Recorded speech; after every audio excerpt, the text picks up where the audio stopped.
One day after warning failure is staring at us in the face, UN and Arab League mediator Lakhdar Brahimi was back at it in Geneva, trying to make some sort of progress between the Syrian government and opposition negotiators. But again, progress remained elusive. Opposition spokesman Louis Safi.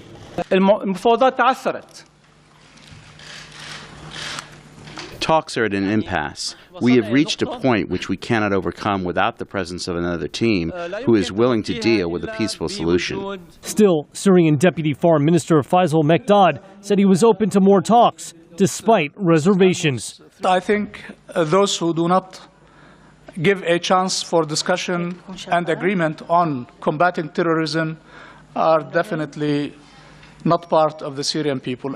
There are also signs of a growing rift between the talks' main backers, Russia and the United States. Russian Foreign Minister Sergei Lavrov Friday accusing opposition supporters of manipulating the process. They in fact had in mind the one thing only, regime change, because everything they want to talk about is the creation of a transitional governing body. U.S. Secretary of State John Kerry, meeting with officials in Beijing, warned that the failure of the Geneva talks to focus on a transitional government has the U.S. starting to look at other options. Far from the talks, makeshift convoys cross from Syria into Lebanon, civilians making a desperate run for safety.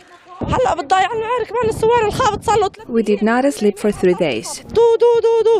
While in the embattled city of Homs, the devastation continues. The United Nations has been trying to get in relief supplies. This week, delivering enough food to feed 2,500 people for a month, says the World Food Programme's Matthew Hollingsworth.